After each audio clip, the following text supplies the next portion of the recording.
Funny how that works out.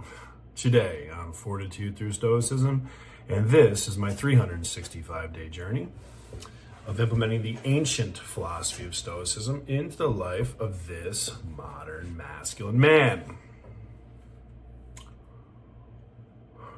The quote today, Musonius Rufus. As for me, I would choose being sick over living in luxury, for being sick only harms the body, whereas luxury destroys both the body and the soul, causing weakness and incapacity in the body, and lack of control and cowardice in the soul. What's more, luxury breeds injustice because it also breeds greediness. Yeah, I struggle. I have lived a life of temperance, moderation, frugality. And now I'm at a certain point in my life where the blessings are abundant. I struggle between remaining in meager settings like this. I mean, I'm in a home 2 suites, modest hotel room. Sure, I could stay in a 5-star. I could stay in a full service. I could stay in a hotel that's double the price every night. Now, my clients pay for my hotel. Most of my colleagues stay in full service Marriotts, which are very expensive. I purposely remain in what I call humble settings. I reside in a very clean, very well organized, very nice apartment in a rather meager complex in Tampa. Sure, I've been looking at the luxury apartments with all the beautiful amenities 2 or 3 times the rent. They're beautiful.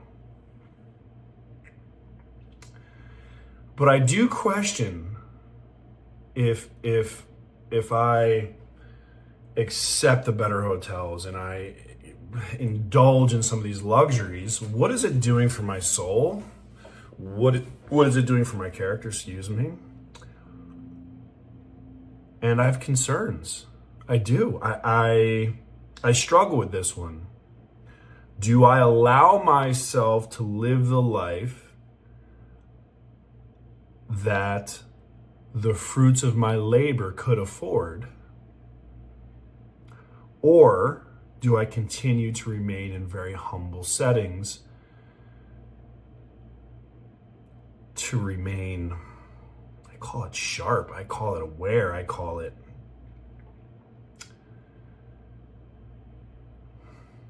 living in moderation, living in temperance. You know, there's stories about lottery winners who tend to share one lesson, truthfully. Suddenly coming into all this money, it's a curse, not a blessing, because many years into it, after they got the big check and let them take the payout, right? Many years later, they're actually in worse financial shape. They've lost friends. It's contributed to divorces. Their whole lives have been a nightmare as a result of that obscene windfall. And Ryan Holiday here uses a Metallica quote from the song No Leaf Clover. Then it comes to be that the soothing light at the end of your tunnel is just a freight train coming your way. I chuckle at that because when I was going through my recovery and I said I was in the tunnel, right? And it seemed like every time you made progress, you could see this light at the end of the tunnel. And for me, it was just another freight train running my ass over. I use that as an analogy of my progress. What's interesting though is you'll hear people who are cancer survivors or who went through a major medical or went through a major accident or one of those things, and they'll say, it's the best thing that ever happened to me. Funny how that works out, isn't it? It's when we have these life-shifting moments. And for me, one of the best things that ever happened to me was my arrest in Pennsylvania as a result of a DWI traffic stop. Now, again, all the charges were dropped, everything was expunged, it all went away. But that was the catalyst. Because I had a nasty detox when I was held captive in a prison over a long weekend. I went from drinking a bottle plus a day of vodka to nothing. And if you know anything about alcohol detox, it is the one detox that can absolutely kill you. And mine almost did.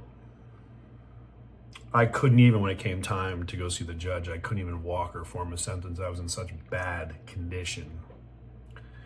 And they wheel my ass in front of the judge.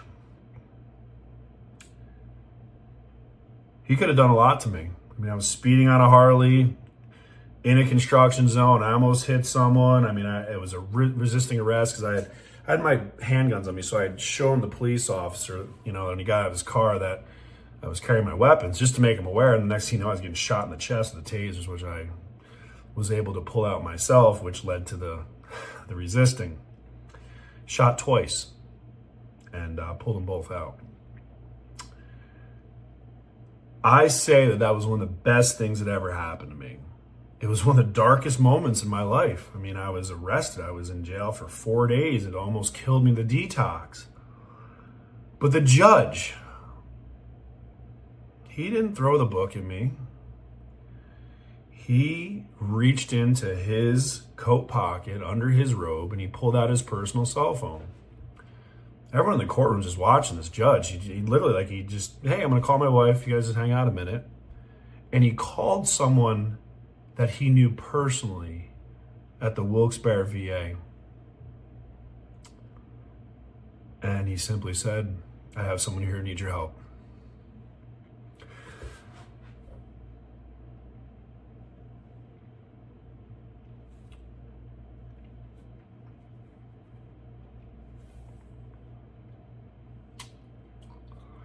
That dark moment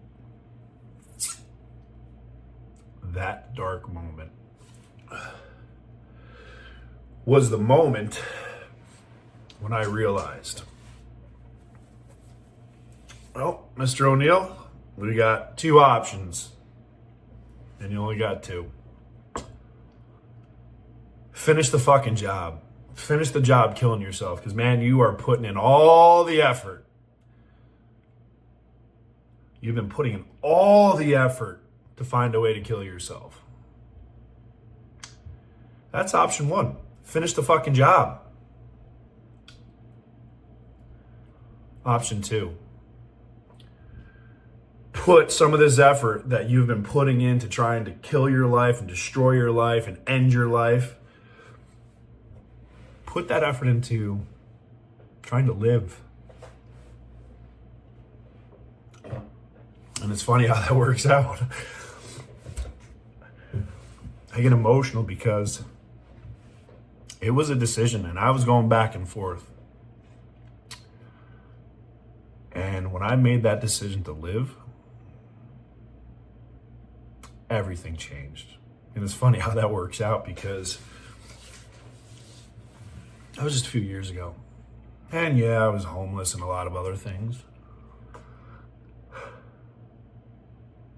But that struggle, that dark time,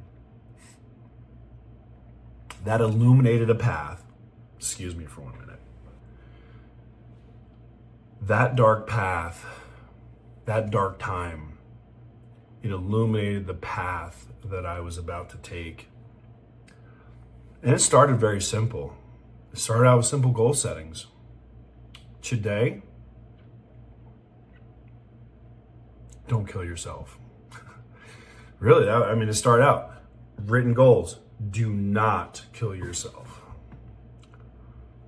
And then those goals got to, hey, go to the gym today. Make it to the VA. Just get inside the door, have a cup of coffee. Those little steps. I mean, it was a struggle. The first time I actually made it into the VA to get help, I made it to the atrium.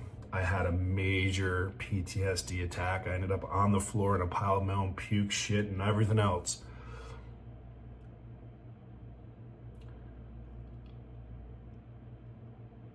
I got help. Those little stepping stones. Just making it into the VA was a major goal for me. You fast forward to today. Holy shit. I'm just working on finishing up my 2025 life plan, finishing up my goals section. Then it was, don't kill yourself, make it to the gym and make it to the VA, right? That was it. Now, I have so many different interests, so many different business entities, so much in my life. So some of my goals now, I'm doing 4 million this year. I missed 3 million by that much last year. This year I'm doing 4 fucking million. I'm in the Jordan Peterson Academy. I'm gonna finish 12 courses this year.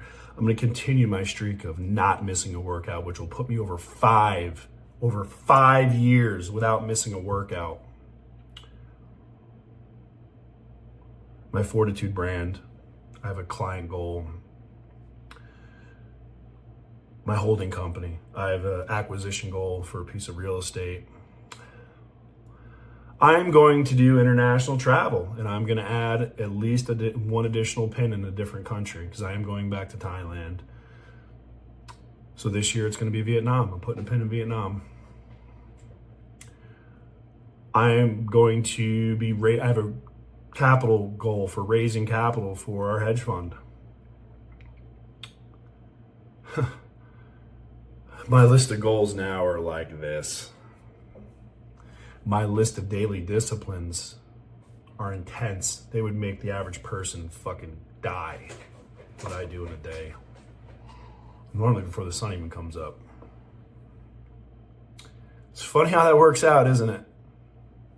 It's funny how that works out. The worst shit that's ever happened to me in my life is the best thing that ever happened. It gave me the resilience. It gave me the grit. It gave me the intestinal fortitude to accomplish anything that I choose to in life. Now it's a choice. Now the toughest thing is deciding what I want to accomplish. I'm a lifetime learner. I am passionate about learning. I fell in love with Buddhism. I want to visit my temples. I want to meditate. I want to see the world. And I have the ability to do that. So this year, my goal, I'm only working 46 weeks. Taking 6 weeks of vacation this year. My team's holding me accountable to that. My team keeps growing.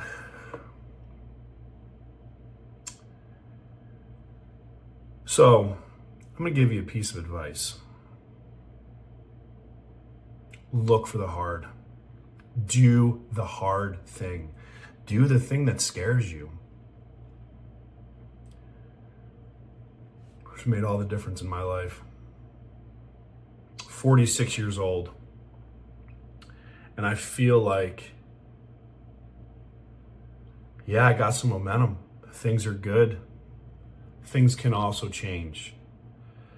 So with today's lesson, it's funny how that works out. At one point I was down, now I'm up here, right? But this is life. This is what it does. So I accept no matter where I am in this, and I make my course correction. If I'm up here, I don't get too high, right? I just accept that. Hey, this is good, because you never know when things start going like this.